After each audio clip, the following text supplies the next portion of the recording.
Um dos casos que vamos mostrar esta noite começou em Monte Santo, Minas Gerais. Vamos mostrar a trajetória deste homem, um criminoso que está foragido e que sofre de uma doença grave e rara, conhecida como vampirismo. Vampirismo é um comportamento, né, que se manifesta de maneira universal em todas as civilizações. O vampirismo estaria enquadrado dentro dos casos de canibalismo, né, que são comportamentos, na maioria das vezes, são homicidas. O vampirismo, que seria sugar o sangue, ou beber o sangue. Os vampiros dos filmes de terror moram em castelos e matam suas vítimas nas noites de lua cheia com mordidas no pescoço. Mas os vampiros da vida real são muito mais aterrorizantes, porque não são personagens de ficção.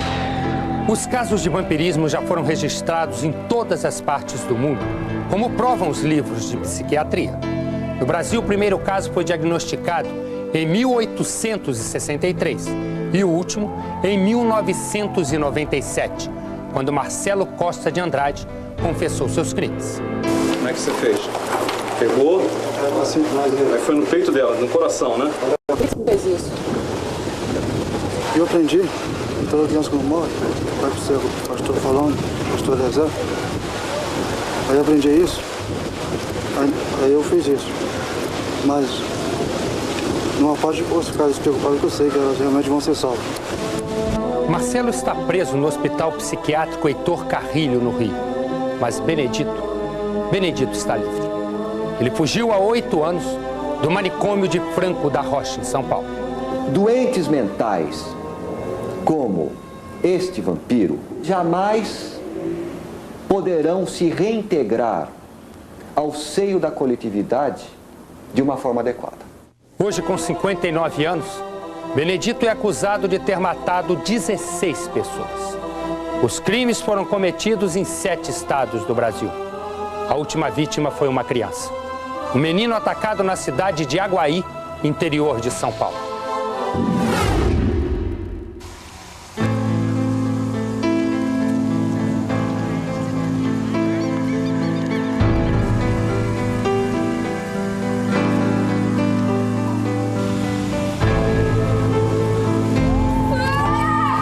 O menino viu um pé assim, no meio do mato, uma meia preta, né? Aí a polícia foi lá, era ele. O homem cortava as juntas assim, ó, para beber o sangue. O corpo de Antônio dos Santos, o Tunim, de 8 anos, foi encontrado 24 horas depois. Sai daqui! Vai embora, moleque! Benedito foi criado pelo pai na roça em Lagoa da Prata, interior de Minas Gerais. A mãe dele morreu quando ele tinha 3 anos. A vida em casa, ao lado de 5 irmãos, era marcada por cenas de violência. O pai de Benedito, o alcoólatra, não deixava o filho em paz.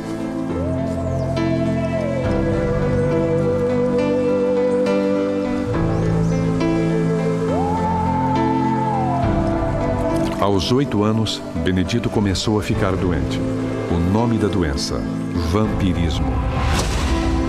Normalmente eles bebem sangue porque dentro do psiquismo deles existe um colorido mágico, místico, religioso. Normalmente eles bebem sangue para incorporar as virtudes da vítima. Benedito segue os passos do pai. Ele gosta de beber e quase sempre se envolve em confusão. Logo, ele vai misturar o álcool com o sangue. A base, a origem do problema é uma encefalopatia constitucional. Não tem nada a ver com espírito, demônio, nem Deus. Nem... A encefalopatia é uma doença rara causada pela falta de oxigenação no cérebro. O problema é provocado quando o bebê ainda está no útero da mãe e afeta o sistema nervoso central da criança.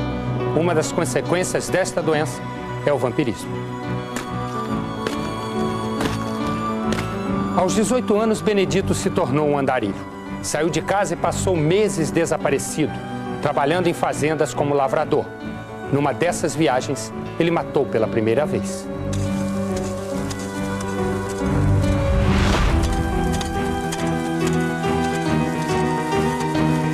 O cenário do crime. uma fazenda na divisa do Amazonas com Mato Grosso. Depois de um dia de trabalho na lavoura, Benedito é humilhado por 3 jagunços. Neste momento, surge a vontade de matar. Os jagunços não têm tempo de reagir.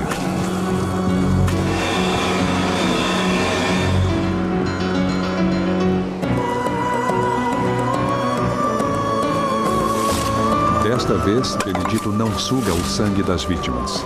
Ao contar para a polícia por que matou, ele não demonstra qualquer sinal de arrependimento.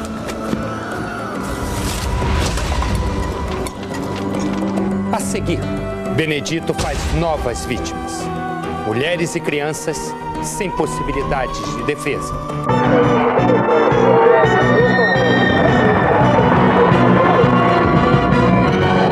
Normalmente, a forma do crime dessas pessoas tem algumas características. Quais? Primeiro, extrema violência. Segundo, falta de premeditação. Terceiro, ferocidade na execução do ato. Quarto, multiplicidade de golpes.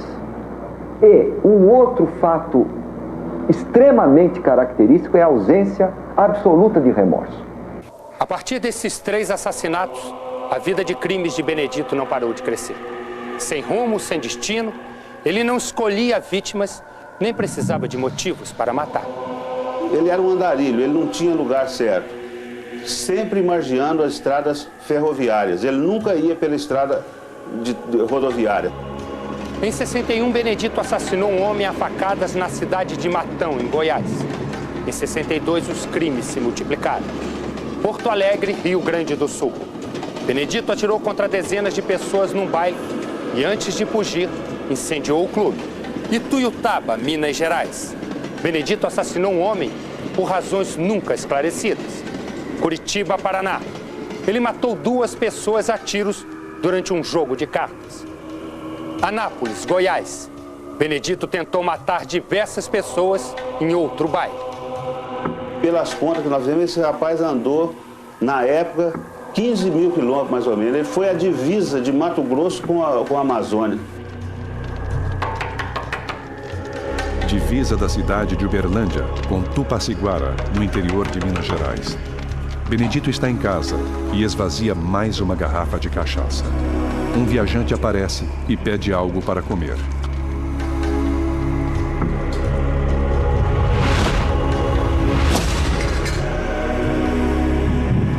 Benedito mata o visitante, esquarteja seu corpo e o enterra no fundo do quintal.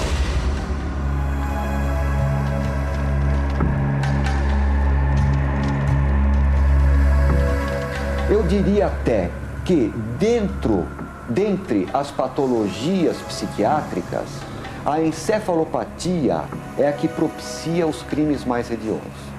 Em 66, Benedito voltou a matar.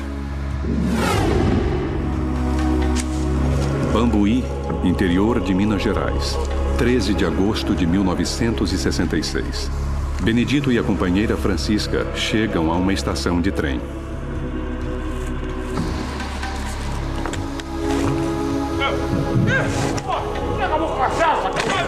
Bêbados, Benedito e Francisca discutem por uma garrafa de cachaça. A briga termina com golpes de peixeira. Pela primeira vez na vida, Benedito bebe o sangue da vítima. Em janeiro de 67, Benedito voltou para a Lagoa da Prata, cidade onde nasceu. E lá, ele matou mais uma vez. A vítima foi a própria prima, uma menina de apenas 9 anos.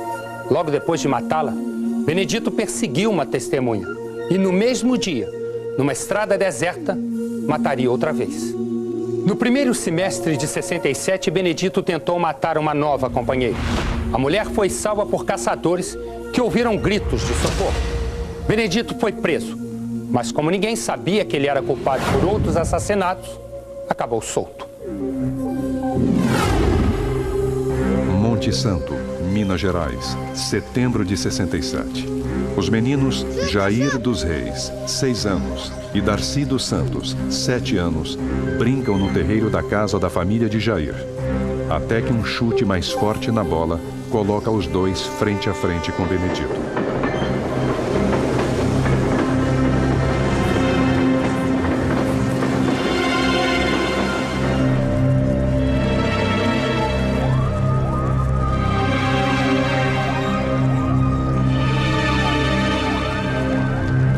Mais uma tragédia está prestes a acontecer.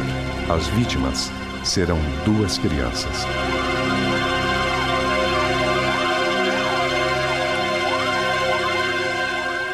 Eu terminei de fazer o café e chamava eles e não respondia. Quando foi na quarta-feira, o homem do trem, o maquinista, desceu dentro de um valo, beirando a linha. Os meninos estavam deitados, mas já estava morto, porque já tinha passado 3 dias. Quando passou uns dias, esse homem que matou o meu irmão chegou em Aguaí e pediu água.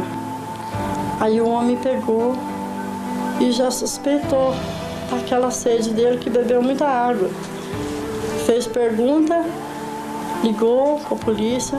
Pegaram ele e aí tinha sido ele mesmo. Ele falou que tinha sido ele mesmo que tinha matado. Mas ele era um homem normal, só que ele era igual um vampiro. Ele disse que era a praga da mãe, não era mais nada além disso. 12 dias depois de matar Darcy Jair em Monte Santo, Benedito voltou a atacar. A vítima foi o garoto Toninho, que se preparava para mais um dia de aula na Escola Municipal de Aguaí, interior de São Paulo.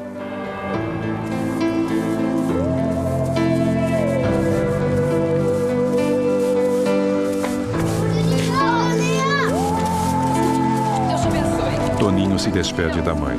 Esta é a última vez que Dona Vani olha para o filho. Eu ainda falei, Deus te abençoe, vai com Deus, né? Eu falei. Aí, não apareceu mais. Meio-dia, Toninho volta da aula com a mãe de 2 colegas de colégio. A mãe dos amigos de Toninho diz que vai cortar o cabelo e chama Toninho para ir junto. Mas ele diz que precisa ir logo para casa.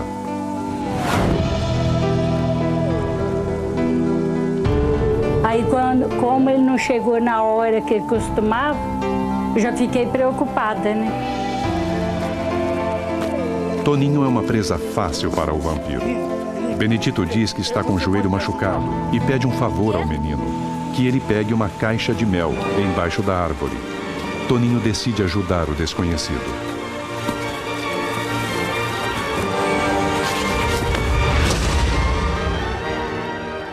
E eu lá esperando, chorando, naquele desespero, né? E esse menino não aparecia. Aí eu peguei, quando escureceu, os cachorros uivavam. Então escureceu, as meninas dormiam, eu fiquei lá, né? Rezando, chorando. Quando foi quase meia-noite, ele apareceu para mim. Quem apareceu para a senhora? O menino meu que tinha morrido. E ele estava com um monte de flor na mão. Aí ele estava rindo. Ele falou, mãe, não chora não, que eu estou aqui. Ele falou, você não precisa chorar. No próximo bloco, entrevista com o vampiro. Aí bate primeiro com pau e morreu.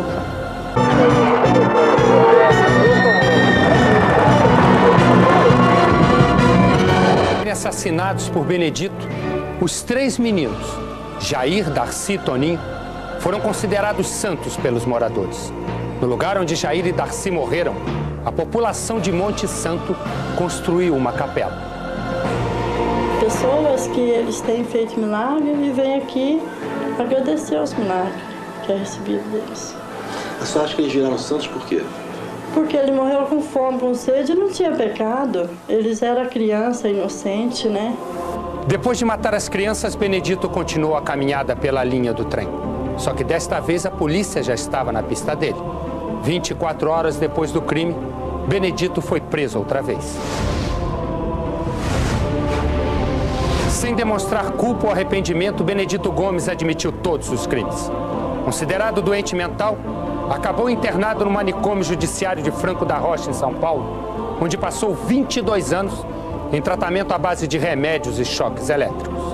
Para entender como funciona a mente de uma pessoa que sofre de vampirismo, Linha Direta foi ao manicômio judiciário Jorge Vaz, em Minas Gerais, onde entrevistou Raimundo Carvalho, o Carvalhinho, um criminoso também acusado de praticar atos de canibalismo. Carvalhinho matou o agricultor Jaci Félix da Costas a golpe de porrete há 5 anos. Na época em que foi preso, ele declarou que havia esquartejado a vítima. Ele discutia muito comigo, sabe? Eu ficava calado, sabe? Depois, nesse dia que aconteceu esse homicídio com ele entrou na porta do meu barraco, sabe, com uma coisa, sabe? E falou comigo: você sabe que isso é o último dia de você viver? Aí ele partiu, dando foiçada, sabe? Aí dando foiçada eu fui defendendo, sabe? Aí deitei no chão, dei nele uma rasteira, ele caiu, sabe? Ele caiu, eu consegui tomar a foice dele, joguei a foice para um lado, sabe? Aí bati nele com um pau, sabe? Aí bati nele com um pau e morreu, sabe? Dei nele 2 poladas e morreu. Em seguida, ele pegou o corpo, levou para dentro de casa e cortou o corpo. Eles inventam mais, fala que eu piquei ele. Se tiver coragem de falar que eu tinha até comido dele. Hoje, ele retornou aqui ao manicômio. Tem 2 anos, ele retornou em 97 para cumprir medida de segurança. Nesses 2 anos ele está sob efeito de medicação e por isso o quadro psicótico não está mais agudo. Então ele já não conta mais todos os detalhes. Carvalhinho continua preso, mas no dia 27 de junho de 91, Benedito, que trabalhava na pocilga do manicômio, se aproveitou de uma distração dos funcionários e fugiu. Ele saiu correndo, entrou na mata, os funcionários foram atrás, mas ele conseguiu se esconder. Até hoje, Benedito está foragido. Para especialistas em vítimas do vampirismo, alguns crimes bárbaros hoje arquivados na polícia e com autoria desconhecida podem ter sido cometidos por ele. Eu morro de medo, né? Esse homem acabou com a nossa vida. Linha Direta usou a computação gráfica para tentar reproduzir como estaria hoje o rosto do assassino. Se você tem alguma informação que possa levar a Benedito Gomes da Silva, apelidado de o Vampiro de Monte Santo, ligue para a Linha Direta, Rio de Janeiro, 547-9040. Sua identidade será mantida no mais absoluto sigilo.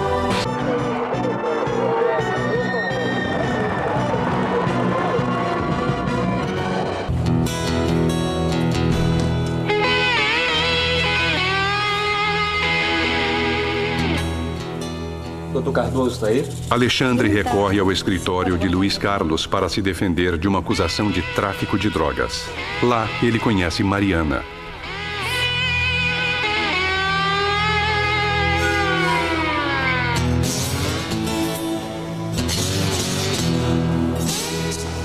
Exploram muito aqui nesse emprego?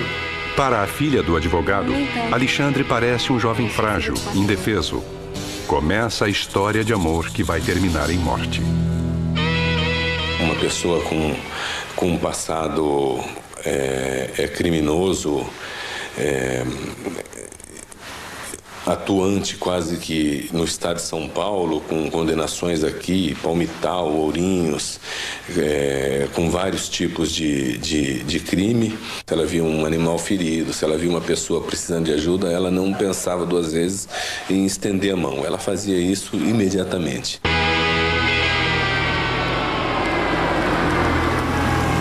Alexandre e Mariana começam a namorar. No início, ninguém sabe da relação. Mariana, apaixonada, acredita que pode afastar o namorado do tráfico de drogas. Quando viu, você estava apaixonada por um cara que é traficante. E como sair? Não tem jeito de sair. Você tem que tentar tirar a pessoa. Entendeu? E fugir. Fugir pra bem longe. Com certeza ela não sabia no início, não. Ela conheceu o Alexandre... A Mariana nunca, assim, usou droga. Ela passou a viver por conta desse amor, né? Um bandido, ela queria tirar ele dessa vida. Mal sabia ela que não podia, né? O adolescente, criado dentro de uma família de classe média, como esse caso, uma pessoa que tem uma certa noção de realidade, de repente se vê diante de uma outra realidade, que ela é desconhecida, né? E isso exerce um poder de sedução, principalmente para o adolescente. Cada dia mais apaixonada, Mariana resolveu assumir para a família um namoro com Alexandre. Ela sabia que a decisão não iria agradar ao pai. Isso é um absurdo. O pai de Mariana tenta convencer a filha a desistir do romance. A conversa é tensa. O pai pede para que ela se afaste de Alexandre. Mas os argumentos não funcionam e ele decide proibir o namoro. Mariana, eu não vou permitir esse namoro, ok? Ponto final.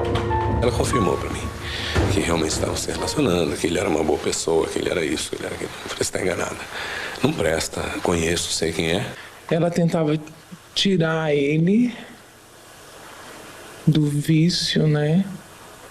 Por gostar muito dele, por consequência disso, ela acabou envolvida no meio. Mariana voltou a falar com o pai e a defender Alexandre. Ela não desistiu e chegou a pedir emprego para o namorado no escritório do pai. Depois de muitas conversas, Luiz Carlos atendeu o pedido da filha. Esse rapaz acabou indo para São Paulo aí 1 ou 2 semanas comigo. E foi o bastante para ver que continuava sendo efetivamente um marginal. E foi o bastante para que eu o afastasse e pedisse a ela veementemente que tirasse ele da vida dela. Mariana começou a se afastar dos amigos e da família. Ficava mais tempo na favela Santa Cruz do que em casa.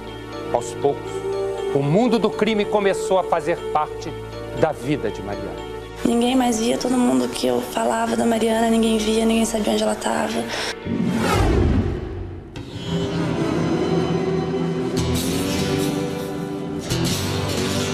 Na favela Santa Cruz, a garota rica, filha de advogado influente na cidade, é aceita por viciados e traficantes. Eles têm planos para ela. Onde ele ia, ela ia junto. Se acontecesse alguma coisa com um deles, o Alvarelli limpava a barra dela e limpava a barra deles também. Então eles usavam ela. Para eles era conveniente. Ela entrava, saía da favela normalmente, sem problema algum.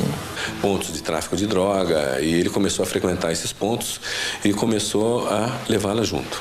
Começou a levá-la junto. E aí a coisa foi, né, complicando. Parece que o envolvimento dela passou a ser maior a cada dia.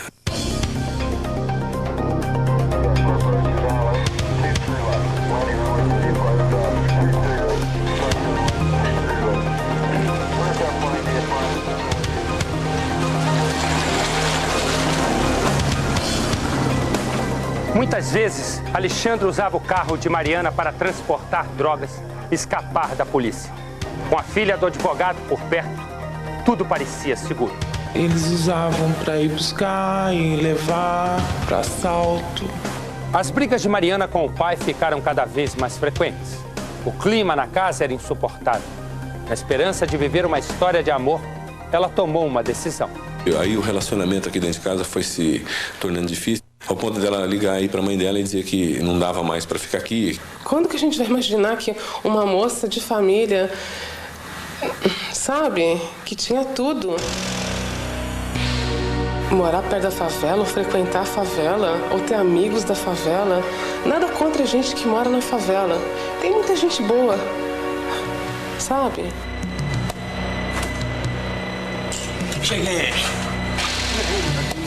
Mariana, que dá aulas de inglês para se sustentar, aluga uma casa vizinha da favela Santa Cruz. Ela quer ficar mais perto do namorado. Ela sustentava ele, né? Uns dizem que sim, outros dizem que não. Mas eu nunca vi a Mariana usando droga. Eu nunca vi. Pouco se sabe da vida de Mariana na favela. Amigos e parentes contam que poucos meses antes de morrer, ela teria rompido o namoro com Alexandre. Mas era tarde demais para voltar à casa do pai. A polícia garante. Mariana acabou se envolvendo com outro homem, mais violento e acusado de ser traficante. Jair Ferreira de Souza foi o último romance da vida da moça. Não, ela já havia terminado o namoro com o Alexandre há um certo tempo. Ela terminou, foi morar na favela com o Jair. A única coisa que eu sei de Jair é o seguinte, que ele é o braço direito do Serjão o Serjão manda matar, o Jair vai e mata. É a única coisa que eu sei dele. Sérgio Silva dos Santos, o Serjão, 27 anos, é acusado de ser o líder do tráfico de drogas na favela e o mandante do assassinato de Mariana. Toda pessoa que deve para um traficante, eles mandam cobrar uma vez, eles mandam cobrar 2 vezes. Na 3ª vez, eles já mandam matar. Morte a mando do Serjão é o Jair que vai executar. Para a polícia, este é o homem que Mariana, uma jovem de classe média alta, professora de inglês, educada nos Estados Unidos, escolheu como companheiro. Para a família de Mariana, o namoro nunca existiu e ela teria sido morta ao ser usada num acerto de contas entre traficantes. Acho que ela era tão ingênua, dava a impressão que ela estava vivendo num mundo que não era assim tão absurdo, tão mal, que ia fazer tão mal para ela. Eu acho que ela achava que ela ia, da maneira que ela entrou, ela ia sair numa boa e não ia ter problema nenhum. Mariana nunca deixou de trabalhar como professora de inglês, mas acabou se envolvendo na guerra entre traficantes. Ela teria servido de isca para o namorado Jair atrair 4 pessoas para uma emboscada na Via Dutra, estrada que liga São Paulo ao Rio. O carro utilizado para levar esses 4 jovens ao local dessa emboscada era o carro de Mariana. Acabamos descobrindo, então, toda uma rede que envolvia a própria Mariana, ou seja, ela era membro dessa rede de tráfico de entorpecentes. 18 de janeiro de 99. Na saída da Boate Barcelona, frequentada pelos moradores da favela Santa Cruz, Mariana oferece carona a 4 rapazes. Entre eles está Robson Pereira dos Santos, o Santista. Ouvia-se na favela, segundo as versões desses 3 rapazes, que alguém iria morrer, porque não estava andando de acordo com as linhas traçadas pelo Sérgio, pelo traficante-chefe. Para a polícia, o Santista teria desobedecido uma ordem de Serjão, acusado de ser chefe do tráfico. Ele estava condenado à morte. O homem escalado para cumprir a execução. Jair, o namorado de Mariana.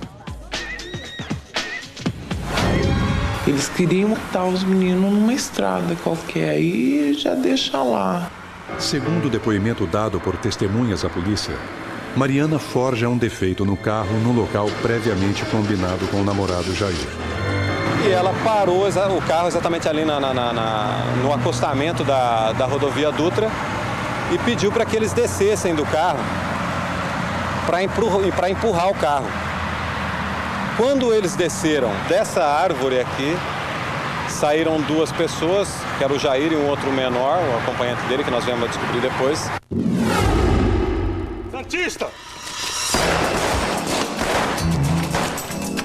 Robson, o Santista, que está marcado para morrer, escapa se escondendo no matagal.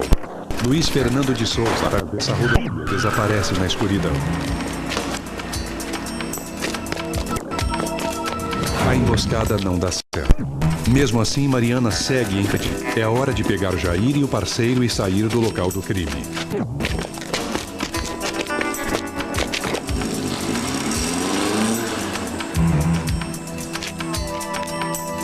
Michel Rogério da Conceição se finge de morto e sobrevive. Marco Antônio dos Santos Hilário é o único que morre. Era 17 de janeiro, um dia antes da morte de Mariana. Jair e outro rapaz saíram de trás da árvore atirando. Uma pessoa morreu. Essa aí foi a premeditação, foi toda da Mariana. Você só participou? Participei. A família e os amigos de Mariana não acreditam que ela tenha participado de uma emboscada para matar 4 pessoas por livre e espontânea vontade. Pelo respeito aos sentimentos que ela tinha, eu não acredito que ela tenha sido convidada a participar de um atentado contra a vida de alguém e tenha participado disso. 3 moradores da favela Santa Cruz sobreviveram à emboscada. E uma das testemunhas do assassinato passou a ser Mariana. Daquele momento em diante, a filha do advogado ficou marcada para morrer. Ela ligou para mim. Aí eu falei para ela, Mariana, vai embora. Ela era a única pessoa que eles temiam. Acontece que 3 sobreviveram. Bem, esses 3 sabiam de uma coisa, com certeza, de que a Mariana os havia levado para uma emboscada. Era óbvio que uma vez levantada essa história, a partir deles, vítimas, a Mariana iria acabar contando isso para a polícia. Até porque a Mariana tinha opções. Ela podia se refugiar no seio de sua família, uma família de classe média alta. E mais cedo ou mais tarde acabaria contando todo o enredo de tráfico de entorpecentes em São José dos Campos. O Sérgio, ele manda e desmanda na favela. Ele mandou o Jair praticar um crime. Ele não conseguiu fazer aquilo que ele tinha que fazer. Qual seria o castigo maior pro Jair? Matar sua própria namorada. Daqui a pouco, Mariana cai na armadilha preparada por Jair.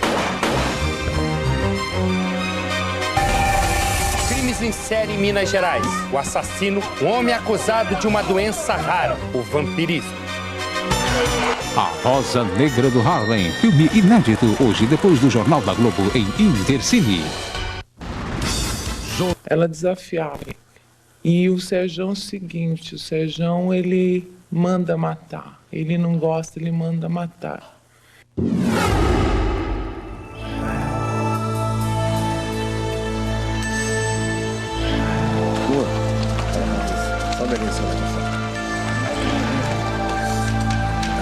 Mariana está tensa.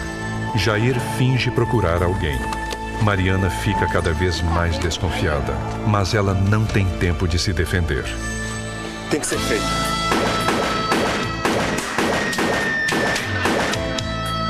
Desta vez, Jair Ferreira não falha. Mariana é assassinada com 9 tiros na cabeça e no tórax, no centro de São José dos Campos. Uma coisa bárbara, desnecessária. Foram 10 tiros disparados contra ela. Coisa de execução mesmo, assim. Não digo para você que era acerto de contas, porque pelas contas dela ela não devia nada a ninguém. O que eu sei da morte da Mariana depois é que eles combinaram que tinha... O Sérgio determinou que ela tinha que morrer, entendeu? A partir daí nós pedimos a prisão preventiva, a prisão temporária do Jair Ferreira de Souza e do Sérgio, que seria o seu chefe. E ambos acabaram por desaparecer. Eu fui procurado por um advogado que me disse que estaria apresentando o Jair Ferreira de Souza para esclarecer toda a história, ou seja, ele queria se apresentar espontaneamente na delegacia de polícia para ser preso. O que não é, convenhamos, natural. Nós acreditamos que ele foi mandado, o Sérgio mandou ele se apresentar na esperança de que tivesse a sua prisão revogada. E para ele, no pensamento dele, era fácil. E foi o que ele fez. Ele se apresentou com o álibi de que matou por amor e não envolveu o Sérgio. Jair Ferreira foi preso. No começo de junho de 99, o acusado foi levado ao fórum para dar o primeiro depoimento à justiça, mas não voltou para a cadeia. Os carcereiros da escolta policial disseram que ele foi entregue na cadeia pública de Putim. Os guardas da penitenciária disseram que não receberam o preso. O certo é que Jair Ferreira de Souza, acusado de ser traficante e assassino confesso de Mariana, desapareceu quando estava sob os cuidados da justiça. Ele não fugiu da cadeia. Entenda-se, fuga. O cara faz um túnel, pula o muro. Esse não fez nada disso. Sérgio Silva dos Santos, o Serjão, teve prisão preventiva decretada, mas a polícia não conseguia prendê-lo. No dia 19 de abril de 99, o advogado de Serjão disse que o cliente se apresentaria se tivesse a prisão revogada. Serjão negou qualquer participação no assassinato de Mariana e aguarda o julgamento em liberdade, em total liberdade. O que a lei prevê é o seguinte: se a prisão de uma pessoa é decretada para garantir a aplicação da lei penal e se essa pessoa comparece aos atos do processo, então não tem mais necessidade da prisão. É difícil você conviver quando se quebra a ordem natural das coisas. O filho não vai antes do pai.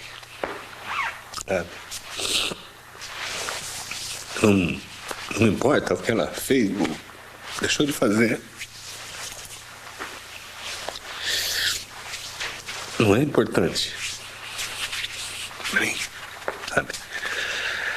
Acho até que se errou, tinha que pagar pelos erros. E pode ter certeza que se não me disse, porque sabia que ia encontrar mais rigor aqui dentro de casa do que encontraria na lei. A lei é isso aí, ó. É só encontrar boa vontade de um juiz e você responde isso em liberdade. Como o Sérgio está encontrando, vem encontrando a tolerância, a boa vontade, a compreensão. Se você tem alguma informação que possa levar a Jair Ferreira de Souza, 20 anos, o assassino de Mariana, ligue para a linha direta, Rio de Janeiro, 547-9040. Sua identidade será mantida no mais absoluto sigilo. Linha Direta volta na próxima quinta-feira, logo depois de Terra Nostra. Até quinta e um forte abraço.